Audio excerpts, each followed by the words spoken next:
Okay, my dear friends, let's study would. Would means गर्दथ्यो,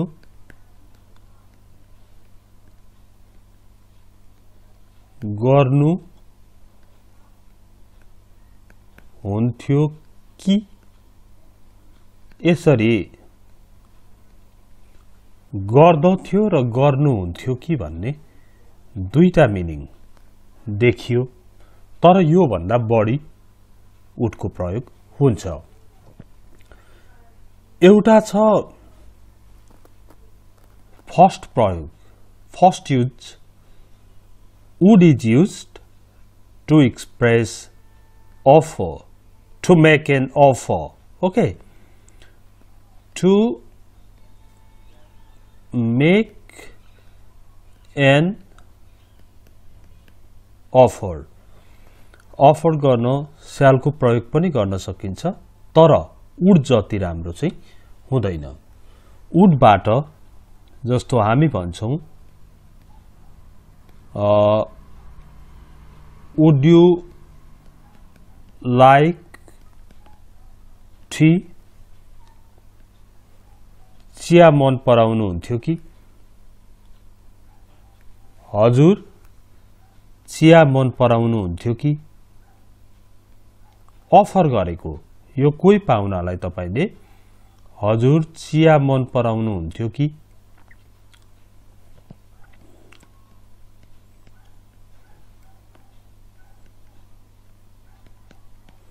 यो हजुर चिया मन पराउनु हुन्थ्यो कि भनेको चिया दिन खोजेको, अफर गरेको हो। Would you like tea? अब तपाईले यसमा भेराइटी दिन सक्नुहुन्छ। Would you like प्लस सिधै नाउन गर्न सकिन्छ एउटा। अर्को छ भेराइटी भनेको Would you like to plus भगवान वाला। यसो गर्न मन पराउनु यस्तो गर्न मन पराउनु हुन्थ्यो कि भन्दा चाहिँ Would you like प्लस भगवान भनेको के त भन्दा यहाँ चाहिँ हजुर चिया मन पराउनु हुन्थ्यो कि भयो, हजुर चिया पिउन मन पराउनु हुन्थ्यो कि भन्दा चाहिँ Would you like to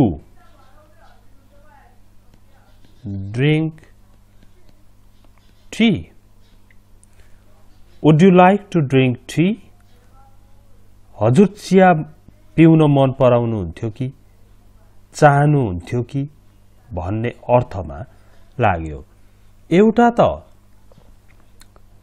Would you like भनेर टी, कफी, बिस्किट्स कुनै पनि कुरा भन्न सकियो। अर्को चाहिँ Would you like to भनेर भगवान जोड्न सक्यो। अब हजुर कुनै पत्रिका पढ्न मन पराउनु हुन्थ्यो कि भन्दा Would you like to read any newspapers भन्न सक्यो, होइन त? A. Would you like to read any news papers? Would you like to read any newspapers? हजुर कुनै पत्रिका पढ्न मन पराउनु हुन्थ्यो कि, चाहनु हुन्थ्यो कि भनेर पनि अफर गर्न सकिन्छ। अफर गर्ने दुईटा तरिका है। एउटा Would you like भनेर सिधै ओके नाउनमा गयो। Would you like to भनेर भगवानमा जाने। त्यसो हुँदा हजुर समाचार सुन्न मन पराउनु हुन्थ्यो कि भन्दा यही फर्मुलामा Would you like to listen to the news हुने भयो। ओके यसरी वुडबाट अफर हुँदो रहेछ। वुडको एउटा प्रयोग भनेको to make an offer. Okay, now next use है। अब number 2, would to make a request. To make a request, अनुरोध गर्न पनि वुडको प्रयोग हुन्छ। कसरी भन्दाखेरि तपाईले कसैलाई would you open the door, would you open the door भन्नुभयो। त्यो ढोका खोल्नुहुन्थ्यो कि? यो चाहिँ अफर होइन नि। वुड यु लाइक टी अथवा अरू जस्तो छैन नि। यो त्यहाँ अफर हो, यहाँ चाहिँ रिक्वेस्ट हो। Would you open the door, ढोका खोल्नुहुन्थ्यो कि? हेर्नु है, त्यो ढोका खोल्नुहुन्थ्यो कि भयो। जस्तो you can say would you pass the newspaper?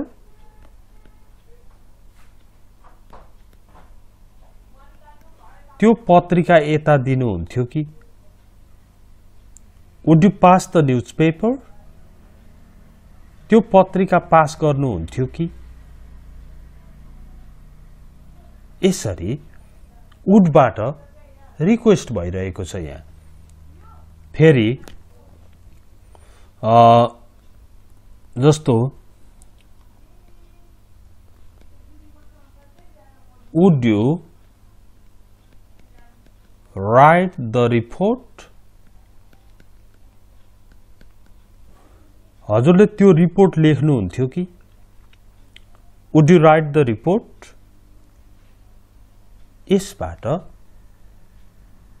would you plus V1 request गर्नलाई would you plus V1 जस्तो would you open, would you pass, would you write, would you plus V1 भयो भने रिक्वेस्ट हुँदो रहेछ। अब would को third use मा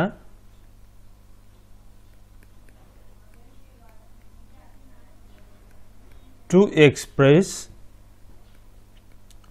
past action। यसलाई तपाईले सामान्य रूपमा यसो गर्थ्यो भनेर बनाए पनि हुन्छ। कन्डिसनल सेन्टेन्स टाइप 2 मा would को प्रयोग हुन्छ, त्यो एउटा प्रयोग छँदैछ। सामान्य रूपमा अब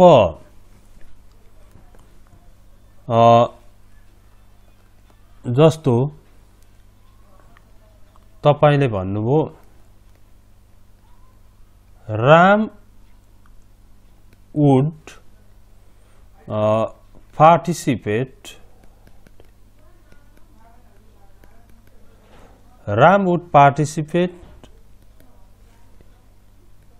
in the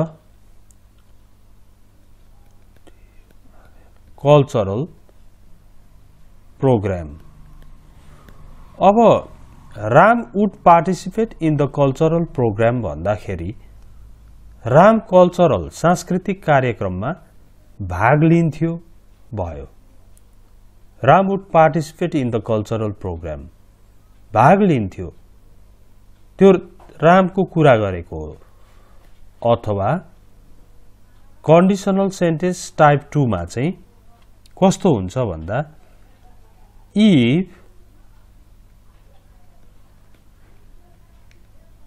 if I saw you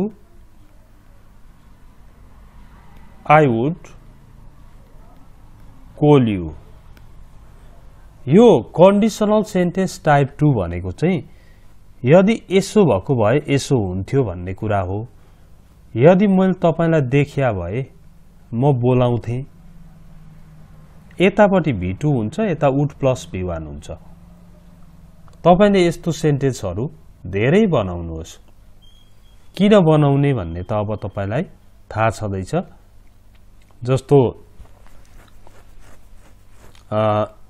कुनै कुरा यसो भएको भए यसो हुन्थ्यो हामी धेरै बोलिराख्छौं त्यसको लागि नै बनाउनु पर्छ जस्तो यदि पानी परेको भए म घरै बस्थे भन्नु पर्यो तपाईले अब इफ इट भयो RAINED रेन्ड भयो हेर्नुहोस् है यदि पानी परेको भए I would stay at home म घरमा नै बस्ने थिए If it rained I would stay at home okay or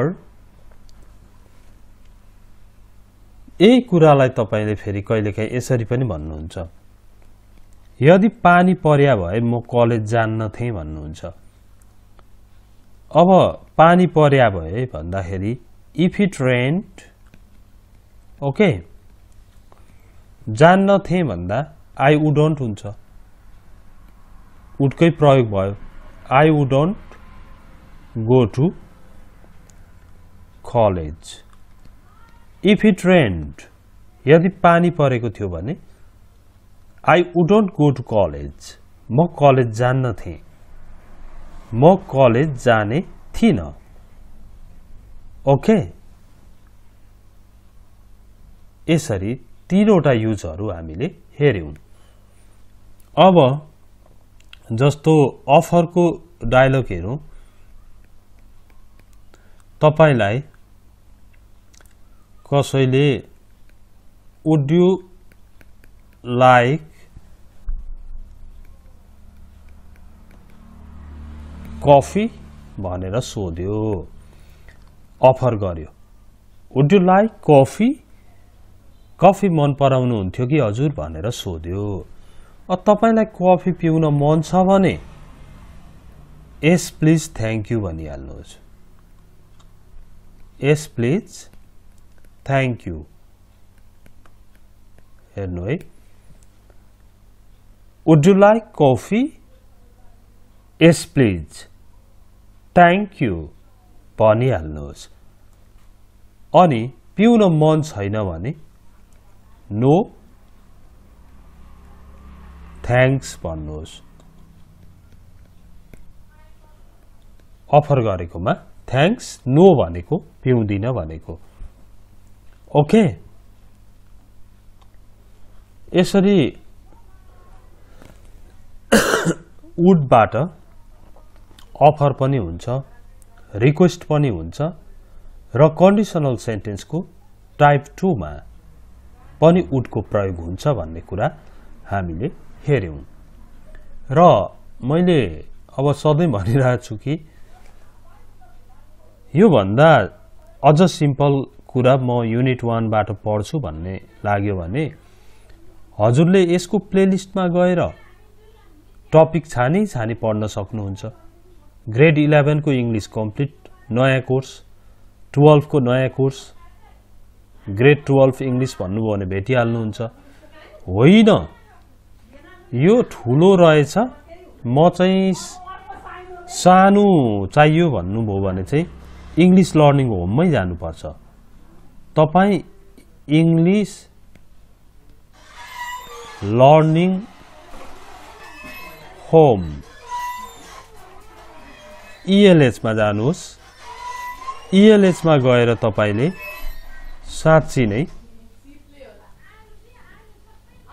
एउटा होम आउँछ यहाँ गएर तपाईले सब्स्क्राइब गर्नुहोस् है सब्स्क्राइब गर्नुहोस् र च्याप्टर 1 देखि क्रमशः सिक्दै जानुहोस् भिडियो शेयर गर्न कमेन्ट गर्न लाइक गर्न पनि अल्छी गर्नु भएन Thank you very much for watching this video. See you next time. Bye bye.